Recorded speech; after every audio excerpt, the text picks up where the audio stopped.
শ্রোতি দর্শকবৃন্দ, আশা করি প্রত্যেকেই ভালো রয়েছো। সবাইকেই আমার চ্যানেলের পক্ষ থেকে স্বাগতম জানাই। আজকে আমি তোমাদের থার্ড সেমিস্টারের এইচএস ভোকেশনালের ইলেকট্রোস্ট্যাটিক্স অধ্যায়ের চ্যাপ্টার 2 এর তৃতীয় পর্ব আলোচনা শুরু করছি। পূর্বের ভিডিওগুলো যদি না দেখে থাকো, আই বাটনের ক্লিক থেকে অথবা ডেসক্রিপশান বক্সের লিঙ্ক থেকে অথবা ভিডিওর শেষে ফুটে ওঠা আইকন থেকে তোমরা পূর্বের ভিডিও দেখে নিয়ে তারপরে এই ভিডিওটা দেখলে তোমাদের এই জিনিসটা বুঝে উঠতে সুবিধা হবে।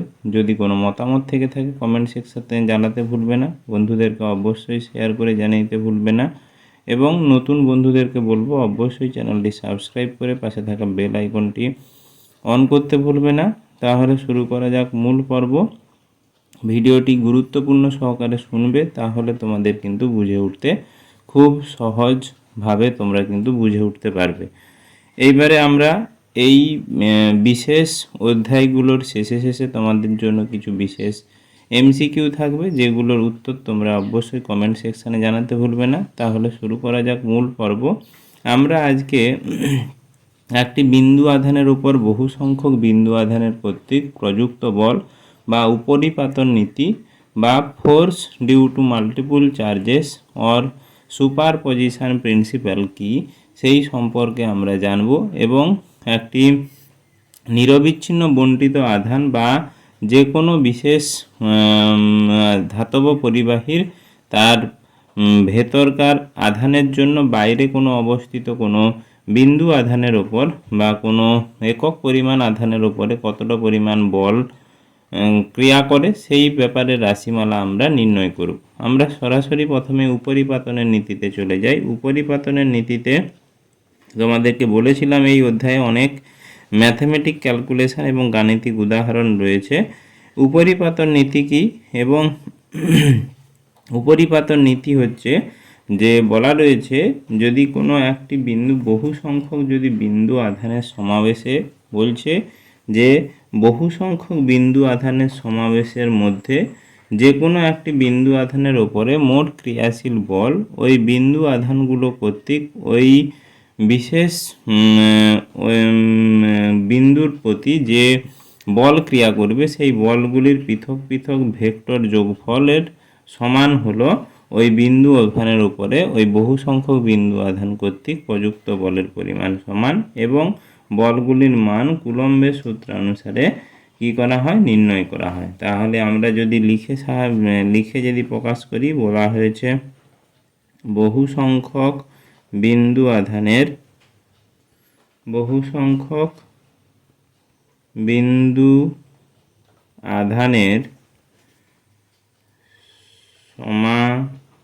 সমাবেশের মধ্যে যে কোনো একটি বিন্দু আধানের উপর প্রযুক্ত বল আধানের ওপর ক্রিয়াশীল প্রযুক্ত বল বা মোট বল প্রযুক্ত মোট বল হলো অন্যান্য আধান কর্তৃক পৃথক পৃথক ভাবে প্রযুক্ত বলের ভেক্টর যোগফল এবং বলা রয়েছে যে কোনো দুটি আধানের মধ্যে বল অন্য আধানের উপস্থিতির ওপর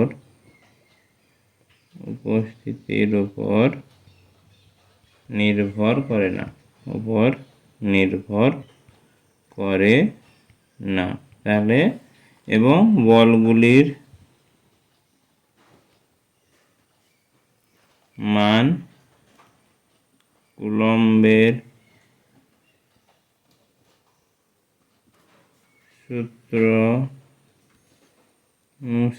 সূত্রানুসারে নির্ণয় করা যায়। তাহলে কুলম্বের সূত্র অনুসারে বলগুলিকে নির্ণয় করা যাবে। বলা রয়েছে যদি অনেক বিন্দু আধান থাকে, সেই বিন্দু আধানের মধ্যে যে কোনো একক আধানের উপরে ক্রিয়াশীল বল প্রত্যেকটার যে কুলম্বের সূত্র অনুসারে প্রযুক্ত বল, সেই বলের ভেক্টর যোগফল গুণ করলে মোট বলের পরিমাণ পাওয়া যাবে। এবং যখন দুটো বিন্দু আধানের মধ্যে ক্রিয়াশীল বল অন্য যে আধানগুলো উপস্থিত থাকে, সেই আধানগুলোর উপস্থিতির কোনো প্রভাব তার উপরে পড়ে না। এবারে একটি আমরা গাণিতিক সমীকরণ এবং একটি উদাহরণের সাহায্যে আমরা বোঝার চেষ্টা করব। আমরা ধরে নিলাম যে কার্টেসিয়ান ওই নির্দেশতন্ত্রে মূলবিন্দু ও থেকে বিশেষ দূরত্বে তিনটি বিন্দু রয়েছে। তিনটি বিন্দু রয়েছে। এই তিনটি বিন্দু প্রত্যেকটার r1 দূরত্বে রয়েছে একটি বিন্দু কিউ আধান, r3 দূরত্বে রয়েছে বিন্দু q3 আধান এবং r2 দূরত্বে রয়েছে বিন্দু q2 আধান। এই q2 আধানের জন্য q1 আধানের উপরে যে বল ক্রিয়া করে সেই বলকে বলা হলো F12 এবং q3 আধানের জন্য q1 আধানের উপরে প্রযুক্ত বল তাকে F13 দ্বারা প্রকাশ করা হয়। এই F13 এবং F12-র মোট যোগফল সেটাকেই বলা হবে q1 বিন্দুর উপরে q2 এবং q3 বিন্দুর জন্য যে প্রযুক্ত বল তাকে যদি F1 বলা হয়, F1 সমান হবে F13 প্লাস F12 বা F12 প্লাস F13। অর্থাৎ প্রত্যেকটা বিন্দু আধানের জন্য যে বিন্দু আধানকে ধরা হয়েছে তার উপরে প্রযুক্ত ক্রিয়াশীল বলগুলোর সমষ্টি হলো মোট বলের পরিমাণ ওই বিন্দু আধানের উপরে অন্যান্য আধানের জন্য প্রযুক্ত বলের পরিমাণ। সেটা এবারে আমরা সমীকরণ আকারে দেখার চেষ্টা করব। এবং এখানে যে আমরা যোগ করছি সেই যোগ হচ্ছে সামান্তরিকের ভেক্টর যোগের নিয়ম অনুসারে হয়। সামান্তরিকের ভেক্টর যোগের কি নিয়ম না, সামান্তরিকের ভেক্টর যোগের নিয়মটা বলা রয়েছে কোনো সামান্তরিকের যদি বাহু বরাবর কোনো ভেক্টরকে প্রকাশ করা হয় তাহলে ওই দুটো ভেক্টরের লব্ধি ভেক্টর হবে ওই সামান্তরিকের কর্ণ টানলে বা কর্ণ বরাবর, লব্ধি ভেক্টরের মান হবে কর্ণ বরাবর। তাহলে কর্ণ হচ্ছে ওটা আমরা যদি এ বি সি ডি অর্থাৎ এ বি এবং এডি ভেক্টরকে যদি আমরা সামান্তরিকের দুটি বাহু আকারে প্রকাশ করা হয় তাহলে এই দুটো ভেক্টরের লব্ধি ভেক্টর হচ্ছে এসি ভেক্টর। বোঝা গেল সামান্তরিক নিয়ম অনুসারে ভেক্টরের যোগফল। এবারে আমরা এই সমীকরণটাকে আমরা গাণিতিকভাবে প্রকাশ করি। তাহলে আমরা যদি বলি q1 বিন্দু আধানের উপরে q2 বিন্দু আধানের জন্য যে প্রযুক্ত বল, সেই প্রযুক্ত বল আমরা F12 আকারে প্রকাশ করেছি। F12 সমান আমরা কুলম্বের সূত্র অনুসারে বা এসআই পদ্ধতিতে সূত্র অনুসারে 4πε0 into q1 into q2 divided by এদের মধ্যবর্তী দূরত্ব কত না, মধ্যবর্তী দূরত্ব হচ্ছে q2 থেকে q3। অর্থাৎ এখানে বলতে পারি r2 থেকে r1 মানে r1 বিয়োগ r2 মানে এটাকে যদি আমরা এই ভেক্টরে আকারে লিখতে পারি সেটা হবে r21। তাহলে এখানে হবে r21। সেই r21-এর যদি আমরা মড নেই বা পরম মান নেই তাহলে পরম মানকে কি করতে হবে, এর একক ভেক্টর দ্বারা গুণ করতে হবে, সেটা হয়ে গেল একক ভেক্টর r21। সেরকমভাবে F21 বা q1-এর উপরে q3 বিন্দুর জন্য প্রযুক্ত বল যদি F13 হয়, F13 সমান হবে কিন্তু 1/4πε0 into q1 q2 by mod of r। এখানে r মানে q3 থেকে q1-এর দূরত্ব সেটা কত না, সেটা r1 বিয়োগ r3, এটাকে প্রকাশ করা হবে আর তোমার 31 দ্বারা। তাহলে এখানে হবে r31-এর মড এবং মডকে যেহেতু মড নিয়েছি, পরম মান নিয়েছি, তাকে তার ইউনিট ভেক্টর দ্বারা গুণ করতে হবে।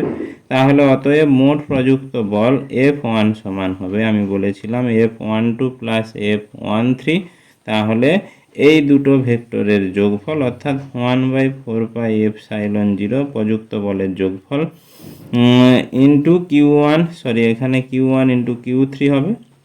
তাহলে শেষমেশ হবে 1/4πε0 Q1 Q2 বাই এখানে হবে R1 বিয়োগ R2 মড এর ওইগুলোর ক্ষেত্রে সব হোল স্কোয়ার হবে, কারণ এগুলো সবই আমার বর্গের ব্যস্তানুপাতিক। তাহলে R1 বিয়োগ R2 বর্গ into R21 cap plus 1/4πε0 into Q1 into Q3 by R1 বিয়োগ R3 মডের whole square into R31 cap. তাহলে এই হলো মোট যোগফল। এই যোগফল কিন্তু এখানে সামান্তরিকের নিয়ম অনুযায়ী কাজ করে। এখানে দুটো বিন্দু আধানের ক্ষেত্রে আমরা এই নিয়মটি কাজে লাগিয়েছি। যদি সেটা n বিন্দু আধান হয় তারও ক্ষেত্রে কিন্তু n বিন্দু আধান হয় তারও ক্ষেত্রে কুলম্বের সূত্র অনুসারে আমরা কিন্তু প্রযুক্ত বল নির্ণয় করতে পারবো। এবারে আমরা যেটা জানবো সেটা হচ্ছে তোমাদের কোনো নিরবিচ্ছিন্ন বণ্টিত আধানের জন্য তাড়িতিক বল সম্পর্কে জানবো। আর যারা আমার কমেন্ট সেকশানে যে সমস্ত বন্ধুরা জানতে চেয়েছো যে ক্লাস কেমিস্ট্রির তোমাদের প্রশ্ন উত্তর বা আলোচনা পর্ব চাই, তাদেরকে বলছি হ্যাঁ অবশ্যই তোমাদের কেমিস্ট্রি ব্যাপারে ফার্স্ট সেমিস্টার এবং থার্ড সেমিস্টারের বিভিন্ন আলোচনা পর্ব আমি ধীরে ধীরে নিয়ে আসবো। অবশ্যই তোমরা কিন্তু চ্যানেলটির সঙ্গে থাকবে। আমি কিছুদিনের মধ্যেই তোমাদের কিন্তু কেমিস্ট্রির বিষয়ের আলোচনা পর্ব অবশ্যই নিয়ে আসবো। তাহলে আমরা এবারে যেটা জানবো সেটা হচ্ছে নিরবিচ্ছিন্ন বণ্টিত আধানের জন্য তাড়িতিক বল। এগুলো তো আমরা বিন্দু আধানের জন্য বের করলাম। এবারে আমরা নিরবিচ্ছিন্ন বিন্দু আধান, এখানে তিনটে প্রকৃতির হয়। একটা হলো একমাত্রিক রৈখিক আধান বণ্টন। একমাত্রিক রৈখিক আধান বণ্টনের ক্ষেত্রে আমরা সাধারণ একটা তারের কথা কল্পনা করব। তিনটে হয়, তিনটের আমি প্রত্যেকটির একটা একটা উদাহরণ করে এবং তার রাশিমালা নির্ণয় করব। আমরা ধরলাম যে একটি তার, সেই তারে পজিটিভ আধান দ্বারা বা সেই তারটি যে কোনো বিশেষ আধান দ্বারা তড়িতাহিত রয়েছে। এই তারটির ক্ষুদ্র দৈর্ঘ্য dl দৈর্ঘ্য আমরা নিয়েছি এবং এই তারটির যে আধানের ঘনত্ব, সেই আধানের ঘনত্বকে ল্যামডা দ্বারা প্রকাশ করা হয়। ল্যামডা সমান আধানের পরিমাণ বাই দৈর্ঘ্য হয়। এই dl দূরত্বে আমরা ধরে নিয়েছি যে dq পরিমাণ আধান রয়েছে। কত পরিমাণ আধান রয়েছে? dq পরিমাণ আধান রয়েছে। তাহলে তার যেহেতু আধানের ঘনত্ব ল্যামডা সমান আধান বাই দৈর্ঘ্য, তাহলে সেটা হবে dq বাই dl। এই dl দৈর্ঘ্যের জন্য এখান থেকে আমরা পাবো dq সমান কি না ল্যামডা ইন্টু dl। এটা কোনাকুনি গুণ করলে dq সমান ল্যামডা ইন্টু dl। এই dl দূরত্ব থেকে dl থেকে আর দূরত্বে একটি আধান রয়েছে, একটি বিন্দু আধান রয়েছে Q0। এই Q0-র উপরে এই dl কর্তৃক যে প্রযুক্ত বল, সেই প্রযুক্ত বলকে আমরা যদি df দ্বারা ভেক্টর দ্বারা প্রকাশ করি, সেই df ভেক্টরের রাশিমালাটা হবে এই কুলম্বের সূত্রের SI রূপ অনুযায়ী 4πε0 ইন্টু, যেহেতু এই মাধ্যমটা বায়ু মাধ্যমে করা রয়েছে, তাহলে এই 4πε0 ইন্টু কি না এই dq ইন্টু এই Q0 বিন্দু আধান, দুটো বিন্দু আধানের গুণফল dq ইন্টু Q0 বাই এদের মধ্যবর্তীকার দূরত্ব, তাহলে মড অফ r এর whole square into r cap একক ভেক্টর। তাহলে এখান থেকে যদি আমরা সমগ্র রৈখিক আধান বা সমগ্র রৈখিক আধান নির্ণয় করি, রৈখিক আধানের জন্য বল যদি নির্ণয় করি, আধানের জন্য বল যদি নির্ণয় করি তখন আমাদেরকে ইন্টিগ্রেশন করতে হয়। ইন্টিগ্রেশন করলে এদের আপার লিমিট এবং লোয়ার লিমিট লাগাতে হয়। ইন্টিগ্রেশন 4πε0, আর এখানে আমরা ডি কিউর জায়গায় এই পরিমাণটা ল্যামডা ডিএল লাগাতে পারি। তাহলে ওটা লাগালে এবং আপার লিমিট লোয়ার লিমিট লাগালে তাহলে সমীকরণটা এই কিউ জিরোটা কী হবে, সামনে চলে আসবে। তাহলে Q0/4πε0 ইন্টিগ্রেশান এলের দৈর্ঘ্য কত না সর্বোচ্চ এল থেকে 0, আপার লিমিট সর্বোচ্চ এল, লোয়ার লিমিট 0, এবং এখানে এই ডি কিউর পরিবর্তে ল্যামডা ডিএল লাগাবো এবং নিচে থাকবে r² ইন্টু r ক্যাপ। এই হলো আমার রৈখিক নিরবিচ্ছিন্ন আধানের ক্ষেত্রে একমাত্রিক তলের যে মোট প্রযুক্ত বল তার রাশিমালা F সমান Q0/4πε0 integration L two 0 lambda dl/r²। এটা গেল একক একমাত্রিক তলের ক্ষেত্রে। এবারে দ্বিমাত্রিক তলের ক্ষেত্রে তখন যে বিশেষ প্রযুক্ত বল সেটাকে বলা হয় ক্ষেত্র আধানের ক্ষেত্রে বণ্টিত বল। ক্ষেত্র আধান বন্টনের জন্য যে সমীকরণ বা প্রযুক্ত বল আমরা নির্ণয় করব। ক্ষেত্র আধানের ক্ষেত্রে একটা ক্ষেত্র ধরা হলো, সেই ক্ষেত্রে একটা ছোট্ট অংশ নেওয়া হবে, তাকে বলা হয় আমাদের ডিএস পরিমাণ। এই ডিএস পরিমাণ ছোট্ট ক্ষেত্র থেকে আর দূরত্বে একটি বিন্দু আধান Q0 রয়েছে, আর ভেক্টর দূরে ওই Q0 বিন্দুতে প্রযুক্ত বলের পরিমাণ আমরা নির্ণয় করব। এই ক্ষেত্র আধান বণ্টনের ক্ষেত্রে আমি এই ক্ষেত্র আধানের যে তোমার তলমাত্রিক ঘনত্বকে সিগমা দ্বারা প্রকাশ করা হলো। এই যে ছোট্ট ক্ষেত্র তাকে নিয়েছি ডিএসে আমি ধরে নিয়েছি যে ডিকিউ পরিমাণ এখানে আধান রয়েছে। তাহলে তলমাত্রিক ঘনত্বের সমীকরণে আমি বসাতে পারি সিগমা সমান ডিকিউ বাই আধানের পরিমাণ বাই ক্ষেত্র। তাহলে ডিএস এখান থেকে বা ডিকিউ সমান আমরা পাবো সিগমা ইন্টু ডিএস, এই পরিমাণটা আমরা পাবো। এবারে আমরা এই ছোট্ট ক্ষেত্রের জন্য Q0-র ওপর প্রযুক্ত বল যদি ডিএফ ভেক্টর দ্বারা প্রকাশ করা হয়, তার কুলম্বের সূত্র অনুসারে এতে প্রযুক্ত বল, ওই বিন্দুতে প্রযুক্ত বল এই আধানের জন্য বা এই ক্ষেত্র আধানের জন্য শূন্য মাধ্যমে যেহেতু এই বিশেষ ব্যবস্থাটা রয়েছে, তাই 1/4πε0 into DQ into Q0 by এখানে কি হবে না এখান থেকে আর দূরত্বে রয়েছে mod of r² into r cap. এখানে সমগ্র বিন্দু আধান যদি আমরা ক্যালকুলেশন করি বা সমগ্র আধানের জন্য যে বল, সেই আধানের জন্য যদি বল ক্যালকুলেশন করি তখন আমাদেরকে ইন্টিগ্রেশন করতে হবে। না, সেই ইন্টিগ্রেশন করার জন্য আমাদেরকে আপার লিমিট এবং লোয়ার লিমিট লাগাতে হবে, আর এখানে আমরা ডিকিউর জায়গায় বসাবো সিগমা ডিএস। তাহলে সেই সমীকরণটা হবে Q0 তো সামনে চলে আসবে 4πε0 ইন্টিগ্রেশন, এখানে সর্বোচ্চ মান হবে এস থেকে 0, আর এখানে এর পরিবর্তে sigma by r² into r cap into ds. এই হলো আমার সমগ্র ক্ষেত্রটার জন্য প্রযুক্ত বল। এরপরে যেটা জানবো সেটা হচ্ছে তোমাদের আয়তন আধানের জন্য আয়তন আধান বণ্টনের জন্য আমরা বল জানবো। আয়তন আধান বণ্টনের জন্য আমরা একটি বিশেষ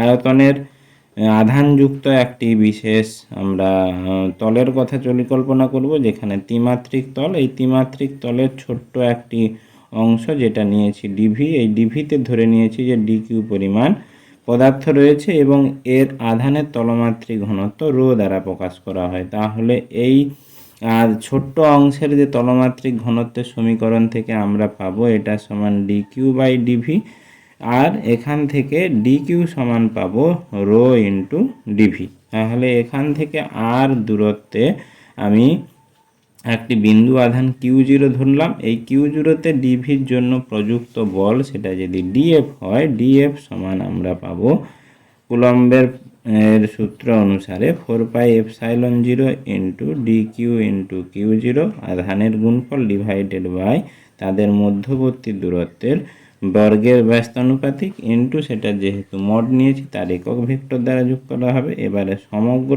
আধানের জন্য যে প্রযুক্ত বল, সেই প্রযুক্ত বল যদি এফ হয়, এফ সমান হবে, আর এখানে আমরা ডি কিউর জায়গায় রো ডিভি বসাতে পারি, তাহলে সমগ্র আধানের জন্য যে বল হবে সেটা হলো Q0/4πε0 ইন্টিগ্রেশন ভি টু 0, আর এখানে rho by r square into rho cap into r cap into DV.